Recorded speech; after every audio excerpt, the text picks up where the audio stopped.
प्रधानमंत्री नरेंद्र मोदी लोकसभा चुनाव प्रचार से फारिग होकर सीधे विवेकानंद रॉक मेमोरियल पहुंच गए, जहां वे ध्यान साधना में लग गए। पीएम मोदी वहां 2 दिन तक ध्यान साधना करेंगे। प्रधानमंत्री का यह ध्यान कार्यक्रम मीडिया की सुर्खियां बना हुआ। 2019 के लोकसभा चुनावों में भी प्रचार अभियान के समाप्त होने के बाद वे ध्यान करने के लिए केदारनाथ की गुफाओं में पहुंच गए थे, लेकिन विपक्ष ने प्रधानमंत्री नरेंद्र मोदी के इस ध्यान कार्यक्रम के प्रसारण को लेकर आपत्ति जताई। विपक्ष का कहना है कि इस ध्यान के टीवी प्रिंट मीडिया में प्रसारण से चुनाव आचार संहिता के नियमों का उल्लंघन होता है।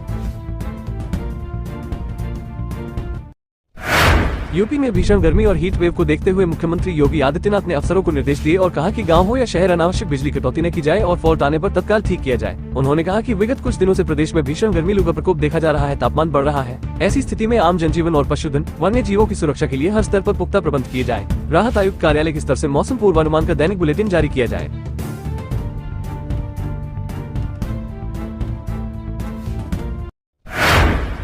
सपा अध्यक्ष अखिलेश यादव ने पार्टी कार्यकर्ताओं को सावधान रहने और मतगणना खत्म हो जाने तक सतर्क रहने का निर्देश दिया। उन्होंने कहा कि भाजपाइयों के बहकावे में न आए और सतर्क रहें। उन्होंने सोशल मीडिया साइट एक्स पर लिखा कि प्रिय कार्यकर्ताओं, पदाधिकारियों और प्रत्याशियों, मैं आज आपसे एक बेहद जरूरी अपील कर रहा हूं। आप सब कल वोटिंग के दौरान भी और वोटिंग के बाद के दिनों में भी मतगणना खत्म होने और जीत का सर्टिफिकेट मिलने तक पूरी तरह से सजग, सतर्क, सचेत और सावधान रहिएगा और किसी भी प्रकार के भाजपाई बहकावे में न आइएगा।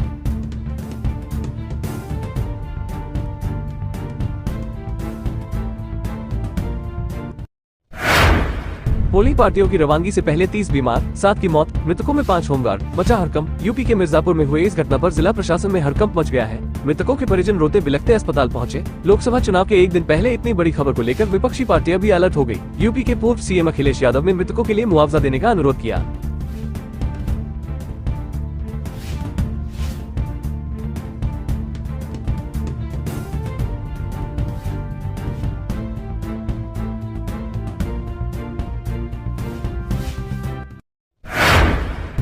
आंधी तूफान से 1500 से अधिक गांवों की बिजली ठप, बहाल होने से लग सकते हैं 1-2 दिन। लखीमपुर खीरी जिले में बृहस्पतिवार की देर शाम आए तूफान से बिजली व्यवस्था ध्वस्त हो गई। जिले के लखीमपुर, गोला, सिकंदराबाद, मोहम्मदी, बेहजम, मजगई आदि क्षेत्रों के 1500 से ज्यादा गाँवों की बिजली सप्लाई बाधित हो गई। इन क्षेत्रों में विद्युत लाइनों पर भारी भरकम पेड़ उखड़कर गिर गए। पेड़ों के गिरने की वजह से लाइनें क्षतिग्रस्त हो गयी। इससे बृहस्पतिवार की देर शाम से शुक्रवार दोपहर तक बिजली व्यवस्था ठप रहा।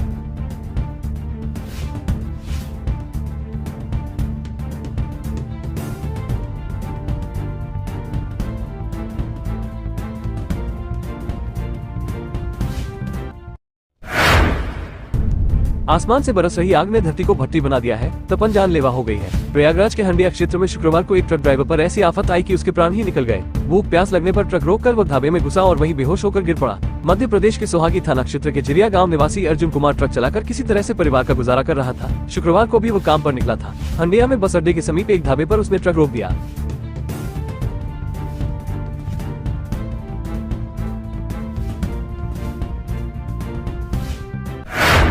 जिला एवं सत्र न्यायालय की पार्किंग में शुक्रवार दोपहर पिस्टल लेकर एक अपराधी घुस गया।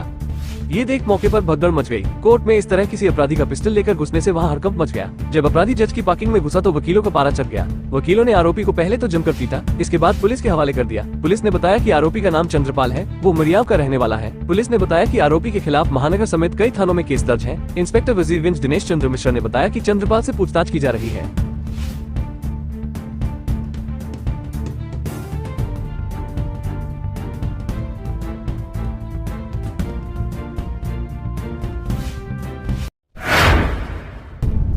शेयर पीजी कॉलेज में शुक्रवार को एलएलबी की परीक्षा देने आई एक महिला के बेटे से पार्किंग में गाड़ी खड़ी करने को लेकर गार्ड से विवाद हो गया। फैक्टोरियल बोर्ड के सदस्य डॉक्टर अजय वीर ने लड़के को समझाने की कोशिश की तो उनसे उलझ गया। आरोप है कि लड़के ने शिक्षक पर हाथ उठा दिया, जिससे उनकी आंख और कान में काफी चोट आ गई। शिक्षक के साथ हुई इस घटना पर उनके समर्थन में छात्र और अन्य शिक्षक आ गए। आरोपित लड़के को पकड़कर गाड़ी में बंद कर दिया गया। उसके खिलाफ महबूबगंज चौकी पर तहरीर दी जा रही।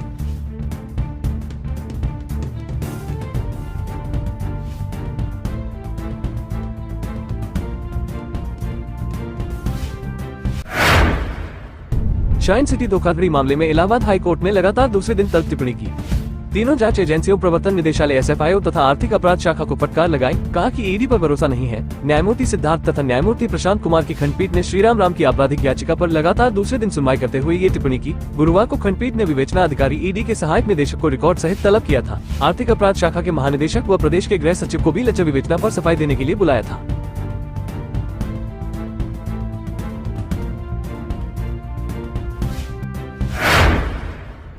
लखनऊ की क्वीन मैरी अस्पताल में मरीज और तीमारदार परेशान। अस्पताल के अंदर KGMU द्वारा संचालित दवा की दुकान पर लोगों की भारी भीड़। लाइन में लगे तीमारदार दवा लेने के लिए परेशान और दवा स्टोर के अंदर खाई जा रही बिरयानी। स्टोर के अंदर मौजूद कर्मचारी बिरयानी खाने में जुटे, बाहर दवा लेने के लिए लोगों की लगी भीड़। लाइन में खड़े तीमारदारों ने जताया विरोध। लोगों ने इतनी भीषण गर्मी में रोष वीडियो हुआ वायरल।